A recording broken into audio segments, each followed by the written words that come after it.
92.7 big FM पर आप सुन रहे हैं यादों का idiot box with Nilesh Mishra season 3। दोस्तों, हमारी कहानियां आप रेडियो के अलावा जब चाहें मोबाइल फोन पर ये नंबर डायल करके सुन सकते हैं 505-6677 यानी 505-6677। दोस्तों, जो कहानियां मैं आपको सुनाता हूं वो लिखी होती हैं मेरी मंडली ने। जी हाँ, मुंबई, दिल्ली और भारत के कई शहरों में एक राइटर्स की मंडली है जिनको मैं ट्रेन करता हूं। दोस्तों, मैं आपको सुनाने जा रहा हूं यामिनी शर्मा की लिखी कहानी सहेला रे। हर साल फाइनल एग्जाम के आखिरी पेपर के आखिरी सवाल का जवाब देते वक्त सारे कॉलेज स्टूडेंट्स की आंखों में आने वाली गर्मियों की छुट्टियों की चमक होती है।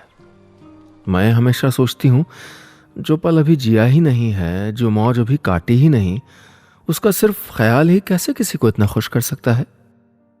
मुझे कभी ऐसी खुशी छुट्टियों को लेकर महसूस ही नहीं हुई, बल्कि मैं कॉलेज ना आने के और अपने दोस्तों से रोज ना मिल पाने के ख्याल से नाखुश थी, क्योंकि मेरे वर्किंग माँ पापा को मेरे लिए छुट्टियों में कुछ खास प्लान करने का भी यही समय था। ऐसा नहीं कि वो मुझसे प्यार नहीं करते, लेकिन दोनों को अपने काम से भी उतना ही प्यार है और मैंने अब इस बात से समझौता कर लिया है। मैं जानती थी हर साल की तरह इस साल भी हम कहीं बाहर छुट्टियां मनाने नहीं जाएंगे। मुझे मेरे छुट्टियों के अगले 2 महीने साफ साफ नजर आ रहे थे। ड्राइंग रूम में सारा दिन अकेले टीवी के सामने। अगले महीने तो मेरा जन्मदिन भी आने वाला है। उस दिन क्या होगा ये भी मुझको पता है। दफ्तर में छुट्टियां न मिलने का कारण देके मेरे माँ पापा मुझको गर्मी की छुट्टियों की इकलौती नई चीज, कोई महंगा तोहफा मुझको दे देंगे। बस उस तोहफे के अलावा कोई नयापन नहीं नजर आ रहा था मुझे इस साल की गर्मियों की छुट्टियों में। इसलिए मुझको गर्मी की छुट्टियों से कोई खास लगाव भी नहीं था। छुट्टियों का आज पहला इतवार था। पापा और मैं इत्मीनान से नाश्ता कर रहे थे, लेकिन माँ कुछ जल्दी में नजर आ रही थी। सुबह सुबह तैयार होकर कहीं जाने की तैयारी कर रही थी। क्या माँ, आज संडे है, आज भी आप ऑफिस जा रहे हो? मैंने नाराजगी जताते हुए पूछा। तेजो, आज ऑफिस नहीं, कहीं और जा रही हूँ। माँ अपने ऑफिस के हैंडबैग में से अपना वॉलेट और कुछ और सामान एक छोटे से हैंडबैग में ट्रांसफर करते वक्त मुझसे बात कर रही थी। थोड़ा ठहर के उन्होंने मुझसे पूछा, तुम चलोगी मेरे साथ? ऐसा लगा उनके मन में मानो कोई प्लान था मेरे लिए। 1 मिनट के लिए मेरे मन में एक अनजाने नएपन की दस्तक हुई। फिर मैंने अपने आप को ये सोच के रोक लिया कि ये मेरी माँ है, इनके पास मेरे लिए प्लान करने का समय नहीं होता है, ज़्यादा खुश होने की ज़रूरत नहीं है। मैंने एक नज़र पापा की ओर देखा, जो अखबार की खबरों में इतने खोए हुए थे कि उनके नाश्ते की प्लेट में रखे सेब को तो उन्होंने छुआ तक नहीं था, और मानो वो कटे हुए सेब जलन के मारे प्लेट में अपनी रंगत खोते हुए पीले पड़ रहे थे। मैंने सोचा, घर में पापा के साथ रहने से अच्छा है कि माँ के साथ ही हुआ हूँ। बाहर की ताज़ा हवा किसको नहीं पसंद है। मैं जल्दी से तैयार होकर माँ के साथ चल दी। मैं और माँ शहर से ज़रा बाहर एक बड़ी सी बिल्डिंग के सामने खड़े थे, जिस पे बड़े बड़े अक्षरों में लिखा था शांति सदन ओल्ड एज होम। मैंने नाम पढ़ते ही माँ की ओर देखा, जो मेरे आगे चल रही थी। अरे, घर में छुट्टियां बिताना क्या कम बोरिंग था जो यहाँ मुझको ले आई? अब इन बूढ़े लोगों के बीच मेरा क्या काम भाई? यही सोचते सोचते मैं अपने कदम धीरे धीरे आगे बढ़ाने लगी। 92.7 बिग एफएम पर आप सुन रहे हैं यादों का idiot box with Nilesh Mishra season 3। दोस्तों, रेडियो के अलावा आप हमारी कहानियां जब चाहे मोबाइल पर ये नंबर डायल करके सुन सकते हैं 505-6677 505-6677। दोस्तों, मैं आपको सुना रहा हूं अपनी मंडली की सदस्य यामिनी शर्मा की लिखी कहानी सहेला रे। कहानी में अब तक आपने सुना, तेजू की गर्मी की छुट्टियां चल रही हैं और उसके माँ पापा दफ्तर में छुट्टी ना मिलने की वजह से उसको कहीं बाहर नहीं ले जा पा रहे हैं। उसकी माँ उसको एक वृद्धाश्रम में ले आती हैं, जिसका कारण अब तक तेजू समझ नहीं पाई है। अब आगे। तेजू, इनसे मिलो, यह है शालिनी जी, इस वृद्धाश्रम की कर्ता धर्ता, माँ ने बताया। नमस्ते। शालिनी जी के चेहरे पे अपनापन और आंखों में शांति थी। उनके माथे पे लगी बड़ी सी बिंदी, आंखों पे काला मोटा चश्मा और कॉटन की साड़ी देख के कोई भी पहचान सकता था कि एक समाज कार्यकर्ता है। उन्होंने मुस्कुरा के मुझसे कहा, तेजू, अगर तुम जैसे यंग लोग यहाँ के थोड़ा समय बिताएंगे तो यहाँ के माहौल में ज़रूर रौनक आएगी। मैं जानती हूँ कि बूढ़ों के साथ गर्मी की छुट्टियाँ बिताना शायद तुम्हारे लिए बोरिंग ख्याल हो, लेकिन एक दिन हमारे साथ बिता के तो देखो, तुम्हारे सजेशन से हमारी मदद होगी। लेकिन मेरा यहाँ क्या काम, मुझे समझ ही में नहीं आ रहा था। शालिनी जी के केबिन के पीछे की तरफ एक कांच का दरवाज़ा था। अपनी कुर्सी से उठकर वो उस दरवाजे की ओर गईं और मुझको हाथों से अपने पास बुलाने का इशारा किया। दरवाजे का पर्दा ज़रा सा सरका के उन्होंने कहा, यहाँ से हमारा कैंटीन नज़र आता है। कुल मिला के यहाँ 48 लोग रहते हैं। सफ़ेद रंग की दीवारों वाली कैंटीन में एक ओर कई सारी खिड़कियाँ थीं और दूसरी ओर दरवाजे थे। नज़र आ रहा था कि कैंटीन के पीछे छिपी इस बिल्डिंग का हिस्सा काफ़ी बड़ा है। कुछ औरतें और आदमी शांति सदन की यूनिफॉर्म पहने कैंटीन में टहल रहे थे। कुछ बूढ़े लोग अपनी प्लेट में रखा खाना अपने हाथों से खा रहे थे, तो किसी को वो यूनिफॉर्म पहने लोग खिला रहे थे। कुछ लोग व्हीलचेयर पे बैठे थे और कुछ वहीं कुर्सियों पे। मैंने इससे पहले सिर्फ अपने कॉलेज की कैंटीन में समय बिताया है, जहां हमेशा उड़दंग होता रहता है। मस्ती और शरारत ही मेरे लिए कैंटीन का दूसरा नाम था। लेकिन ये कैंटीन अलग थी। यहाँ माहौल में काफ़ी शांति थी।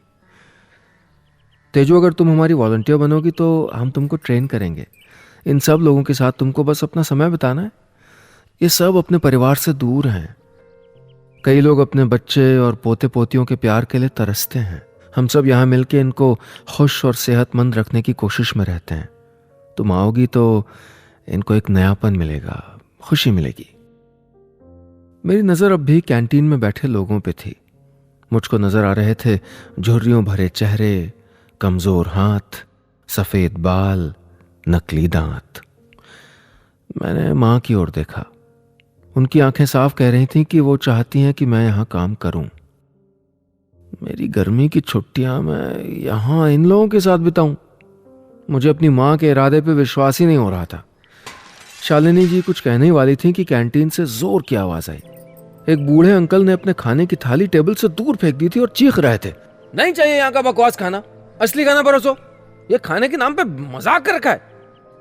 अभी तक जिस माहौल में बर्फ की तरह ठंडक थी, सब जमा हुआ था, मानो एक ही मिनट लगा वो बर्फ को पिघलने में। और अब उबलते पानी की तरह उस कैंटीन में गर्माहट थी, हलचल थी।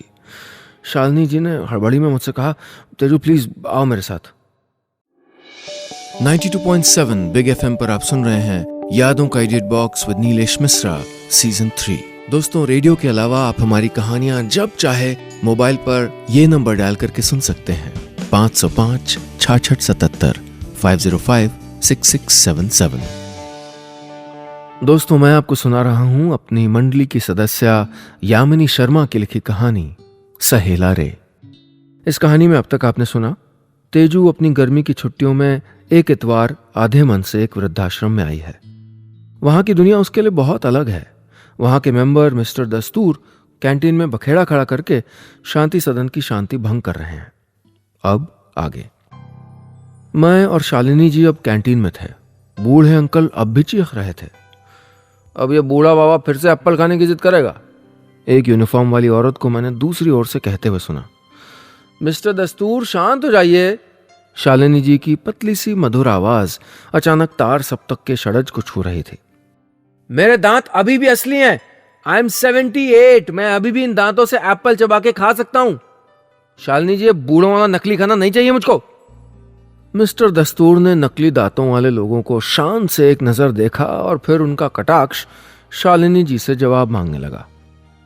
देखिए मिस्टर दस्तूर, आपके कॉन्स्टिपेशन की वजह से आपको एप्पल खाना मना है। प्लीज शांति से बैठ जाइए ना। आज एक नया मेहमान आया है हमारे शांति सदन के परिवार में, क्या सोचेगी वो आपके बारे में? शालिनी जी ने मेरी ओर इशारा करते हुए कहा। अब सबका ध्यान मिस्टर दस्तूर से हटके मेरी ओर था। कुछ मुस्कुरा रहे थे, कुछ बगैर अपने चेहरे की झुर्रियों को हिलाए शून्य में देख रहे थे, और मिस्टर दस्तूर मेरी ओर चले आ रहे थे। उनके चेहरे का रंग लाल था, सर के सारे बाल सफेद थे।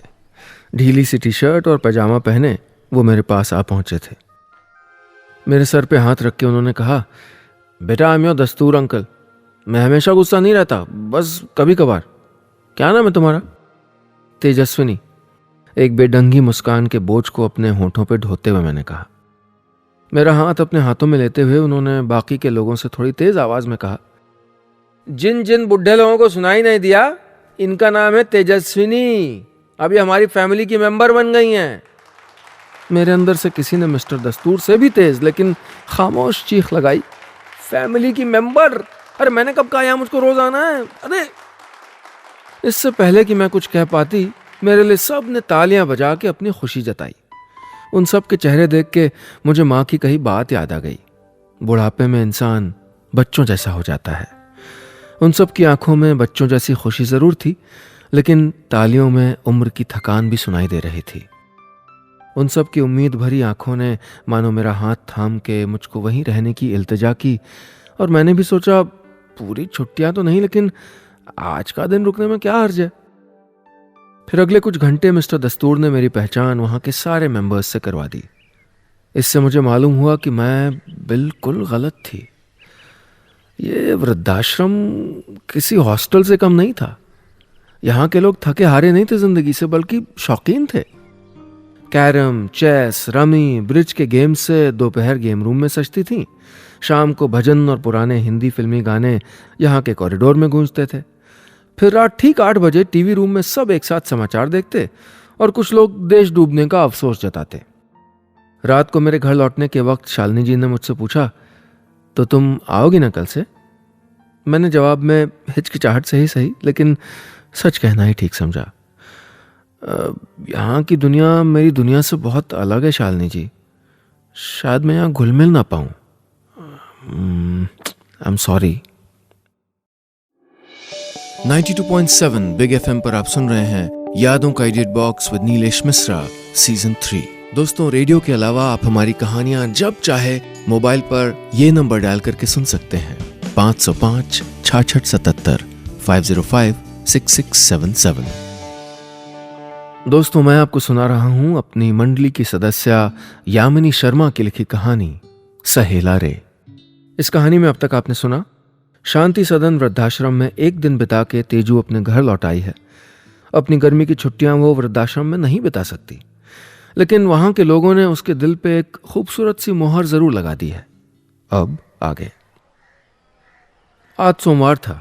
सुबह सुबह माँ पापा अपने दफ्तर चले गए थे और मैं घर में अकेली रह गई थी। न जाने क्यों उठते ही ब्रश करते वक्त सबसे पहला ख्याल मुझको मिस्टर दस्तूर का आया। 78 साल के हो गए फिर भी असली दांत है, वाह। कैंटीन में उनके बखेड़े को याद करके मुझको हंसी आ गई। फिर नाश्ता करते वक्त मैंने टीवी ऑन किया तो खबरों में महंगाई की बात हो रही थी। मेरे कानों में पिछले दिन सुनी बात गूंजने लगी। हमारे ज़माने में तो 50 पैसे में 1 लीटर दूध मिलता था, अब तो 50 रुपए में भी असली दूध कहाँ मिलता है। अरे डूब रहा है ये देश। कितने सारे किस्से कहानियों से भरे थे ये शांति सदन के लोग। कितना अपनापन था उनमें। उन बूढ़े झुर्रियों वाले हाथों के स्पर्श में सिर्फ और सिर्फ प्यार महसूस किया था मैंने। ऐसा प्यार और अपनापन मैंने कभी अपनी जिंदगी में नहीं देखा था। रह रह के शांति सदन ही मेरे ख्यालों में आ रहा था और मुझको हैरत हो रही थी। उन्हीं ख्यालों के बीच मैं घर से निकल पड़ी और थोड़ी ही देर में शांति सदन के बड़े से लॉन में जा पहुंची, जहां कल जो चेहरे अनजान लग रहे थे आज मुझको देख के अपनेपन से खिल उठे थे। शालिनी जी भी वहीं थीं। उन्होंने मुझको देख के कोई सवाल नहीं किया, सिर्फ मुझको गले लगा लिया और कहा, वेलकम बैक। कुछ ही हफ्तों में मैं शांति सदन के नियमों और लोगों में घुल मिल गई थी। यहाँ कई सारे दिलचस्प लोग थे, जैसे मिस्टर मेहता। वो सारे मेंबर्स के फ्री फाइनेंशियल एडवाइजर थे। सारे मेंबर्स की पेंशन और बैंक अकाउंट की खबर रखते थे। दिन में कम से कम 3 बार मुझको अपने बतौर अकाउंटेंट की नौकरी के बारे में बताते, जिससे उनको रिटायर हुए 15 साल हो चुके थे। हर दोपहर लंच के बाद जब सब 1-8 घंटे की नींद पूरी करते, तब शांति सदन की स्पेशल 8 लोगों की एक टोली गेम रूम में उधम मचाती रहती। अपनी टोली को उन्होंने पत्तेबाज का नाम दे दिया था। हर दिन ब्रिज का गेम घंटों चलता रहता।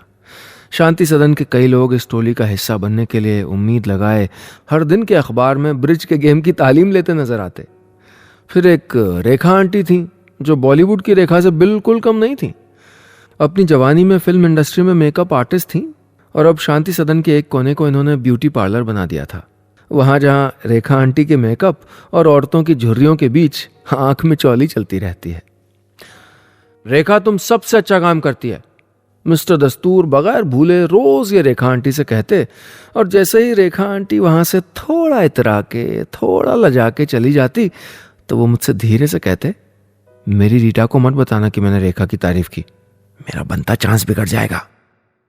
जी हाँ, रीटा बैनर्जी, जो मिस्टर दस्तूर का इकलौता कारण थी शांति सदन में रहने का। उनके किसी जमाने की पड़ोसन, और अगर उनके शब्दों में कहूं तो मिसेस दस्तूर के चल बसने के बाद उनकी जिंदगी का आखिरी प्यार। पहले प्यार से कई ज्यादा उलझा हुआ लेकिन बेहद हसीन होता है आखिरी प्यार। यह बात मुझको मिस्टर दस्तूर ने ही समझाई थी।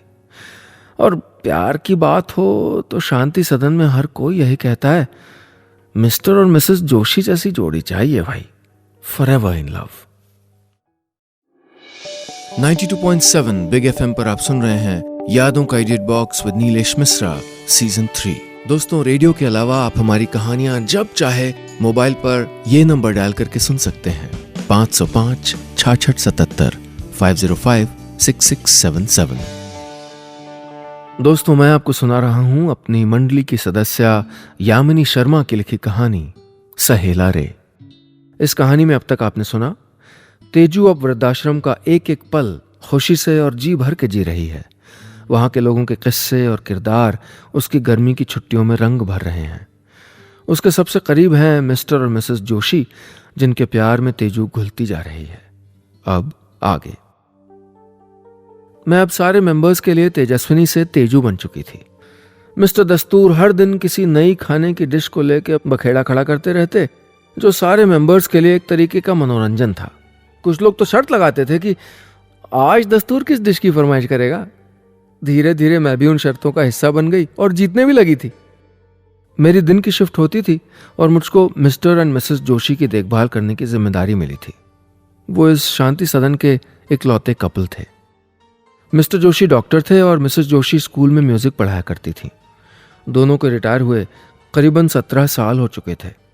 उनकी कोई संतान नहीं थी, इसलिए दोनों ने वृद्धाश्रम में रहने का फैसला कर लिया था। अरे तेजू बेटा, बच्चों की कमी तेरी अंजलि आंटी ने होने ही नहीं दी ना कभी। इनको संभालना किसी बच्चे को संभालने से कम थोड़े है। उनके कमरे की बालकनी में सुबह की धूप सेंकते हुए बातूनी मिस्टर जोशी ने मुझसे कहा।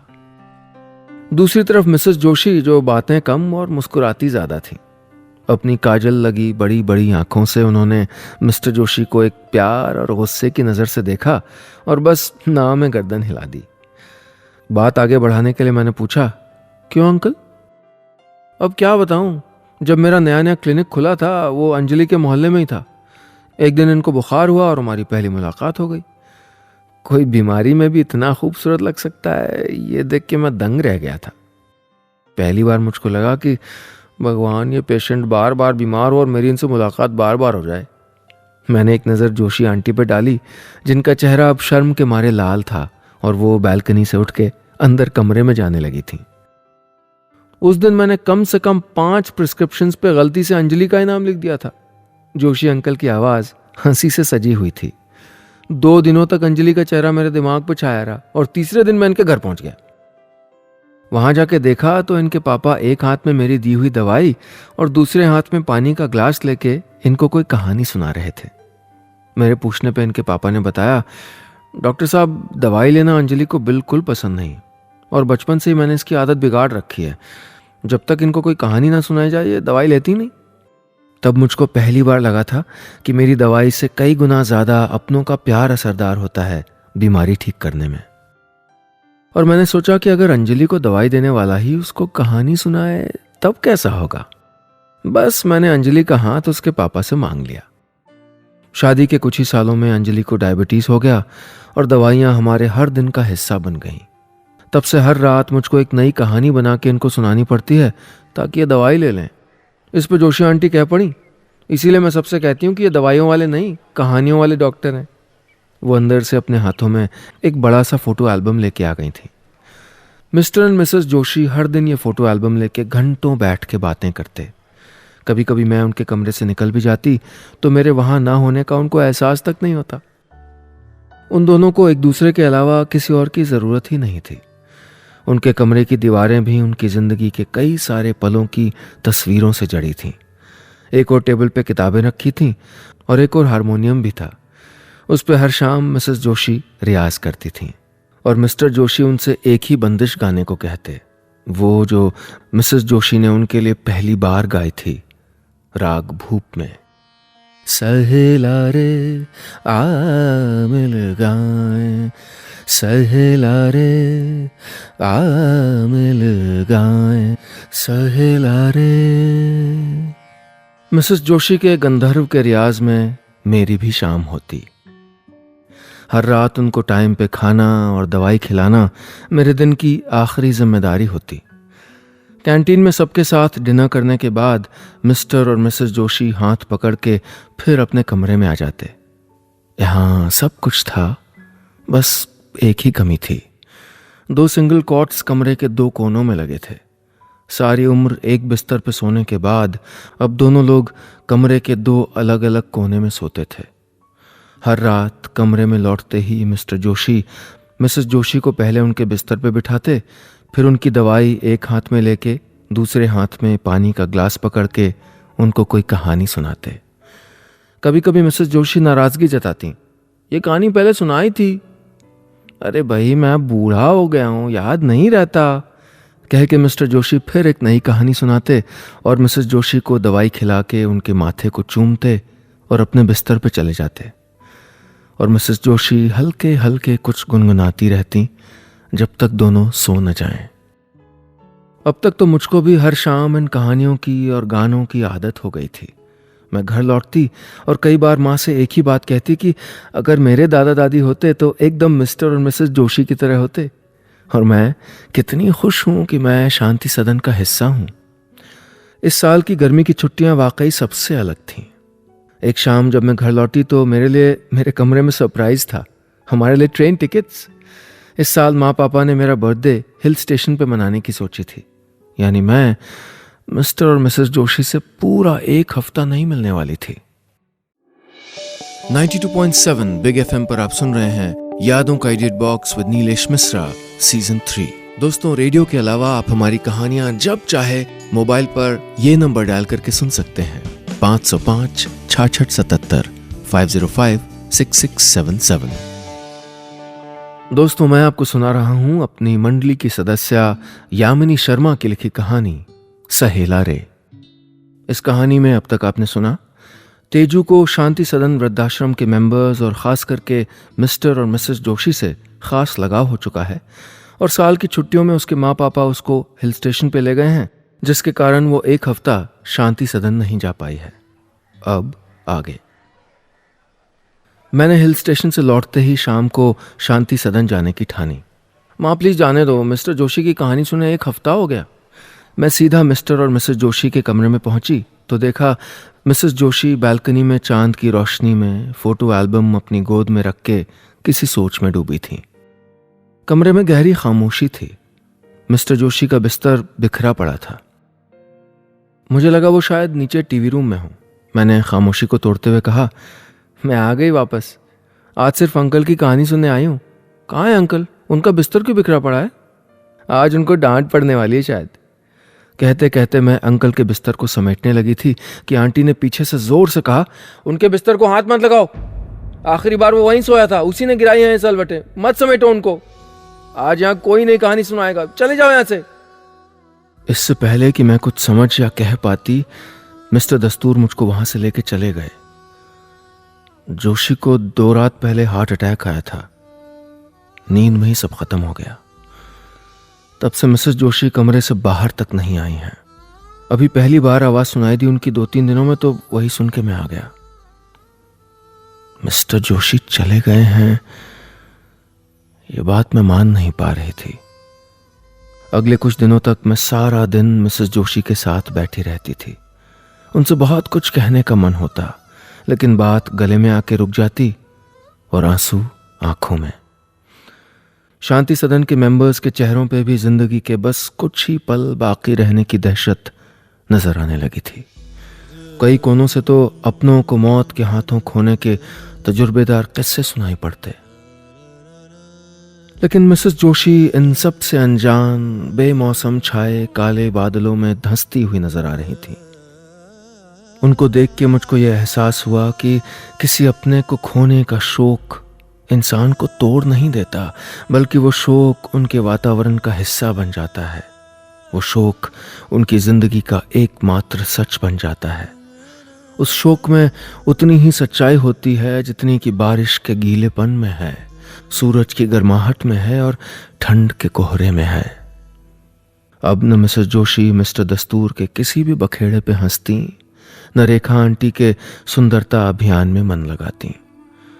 उदासी ने उनको ऐसा घेर लिया था कि वो अपने गाने का रियाज तक करना छोड़ चुकी थी। शालिनी जी के लाख मनाने के बाद उन्होंने सही वक्त से खाना खाना शुरू कर दिया था। शांति सदन के सारे मेंबर उनके कमरे में आके उनको सांत्वना देते। वो शांति से सुनती और किसी से कुछ न कहती। धीरे धीरे अब वो इस नए अकेलेपन में घुलती जा रही थीं। दिन लोगों की चहल पहल में कट जाता, लेकिन हर रात की बेचैनी उनके कमरे की दीवारों पे मायूसी की सीलन बन के जम रही थी। दवाई तो वो ले लेती, लेकिन सारी रात कमरे में यहाँ से वहाँ टहल के बिताती, मानो मिस्टर जोशी को ढूंढ रही हूँ। कई बार तो वो मिस्टर जोशी के बिस्तर पे ही सो जाती और सुबह आके मैं उनको जगाती। मिस्टर जोशी को गए अब 1 महीना होने आया था। मुझसे मिसेस जोशी की हालत देखी नहीं जा रही थी। एक रात मैं एक हाथ में दवाई और दूसरे हाथ में पानी लेके उनके सामने खड़ी हो गई। उन्होंने दवाई लेने के लिए हाथ आगे बढ़ाया तो मैंने पूछा, पहले कहानी नहीं सुनेंगी? उनकी आंखें मुझको एकटक देख रही थीं। मैंने कहानी कहनी शुरू की। एक हारमोनियम था जिसको हर रोज एक खूबसूरत नरम हाथ बजाया करता था। हारमोनियम को उस नरम हाथों वाले की आवाज बहुत अच्छी लगती थी, इसीलिए वो हर दिन उसके रियाज में उसका साथ देता। हर शाम रियाज के बाद हारमोनियम को एक और आवाज सुनाई देती थी जो कहती, मेरे लिए गाना नहीं गाओगी? और मरमरी हाथों वाली के सुर्ख गालों की गर्माहट उसकी आवाज में झलकती। हारमोनियम ने इस प्यार का साथ सालों तक दिया, लेकिन एक दिन उस फरमाइश करने वाले मुसाफिर ने अपना रास्ता बदल लिया। तब से हारमोनियम को न मरमरी हाथों ने छुआ है, न सुरीली आवाज ने कोई तान लगाई है। और आज हारमोनियम कहता है, सहेली रे आ मिल गाएं। इससे ज्यादा मुझसे कहा नहीं गया। मेरा गला भर आया। मैंने मिसेस जोशी को दवाई दी और उनके माथे को चूम के वहां से जाने ही लगी थी कि उन्होंने कहा, थैंक यू, तुम्हारी कहानी बहुत अच्छी थी। आवाज में कपकपाहट उम्र की थी या उनका गला भर आया था, कहना मुश्किल था। गुड नाइट आंटी, कह के मैंने कमरे की बत्तियां बंद कर दी। उस रात उस कमरे की दीवारें भी चैन से सोईं, क्योंकि उस रात मिसेस जोशी ने उनको आंसुओं से लिखी इबारत नहीं बल्कि राग भूप की बंदिश सुनाई। जन्म जन्म को संग न भूलें, जन्म जन्म को संग न भूलें, अब के मिले सो बिछड़ न जाए, सहेला रे आ मिल गाएं, सहेला रे आ मिल गाएं, सहेला रे।